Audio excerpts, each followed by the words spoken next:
आज रात्री 12 वाजेपर्यंत 3,000 रुपये जमा होणार आहे. पण लक्षात ठेवा 70% महिलांना हे पैसे मिळणारच नाही. कारण सरकारने आज एक नवीन यादी जाहीर केलेली आहे आणि त्यामध्ये तुमचं नाव आहे का नाही हे आता चेक करायला लागणार आहे. माता भगिनींनो, आजची अपडेट खूप मोठी आहे कारण लाडकी बहीण योजनेबाबत आज सरकारने थेट निर्णय घेतलेला आहे.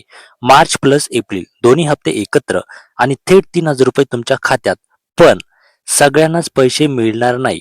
म्हणून हा व्हिडिओ स्किप करू नका कारण शेवटी मी तुम्हाला सांगणार आहे तुमचे पैसे अडकण्याचं खरं कारण काय आहे. सरकारने आजपासून वितरण सुरू केलेलं आहे. दुपारी 12 पासून रात्री 12 पर्यंत पैसे जमा होणार. काही महिलांना आधीच पैशाचा मेसेज इथे आलेला आहे. पण इथे गोष्ट लक्षात ठेवा, मोठी अडचण आहे.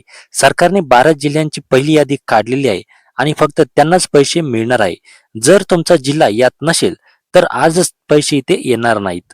लक्ष देऊन ऐका. पहिल्या टप्प्यातील जिल्हे: पुणे, मुंबई शहर, अमरावती, अकोला, बुलढाणा, यवतमाळ, हिंगोली, भंडारा, गोंदिया, चंद्रपूर, धाराशिव आणि छत्रपती संभाजीनगर.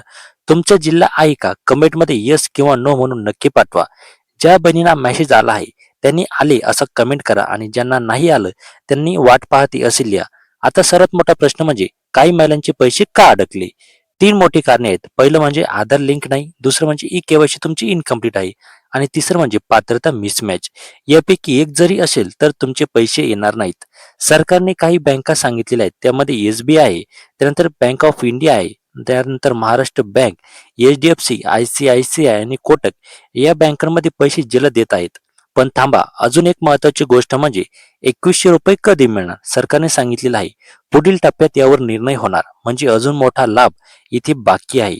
ज्या जिल्ह्यांना आज पैसे आले नाहीत त्यांच्यासाठी गुड न्यूज: कोल्हापूर, सांगली, सातारा आणि बीड यांना पुढील टप्प्यात पैसे मिळणार आहे. माता भगिनींनो, तुमची वाट पाहणे संपत आहे. 3,000 रुपये जमा होण्यास इथे सुरुवात झालेली आहे. फक्त एक गोष्ट लक्षात ठेवा, पात्र असेल तरच पैसे नक्की येणार.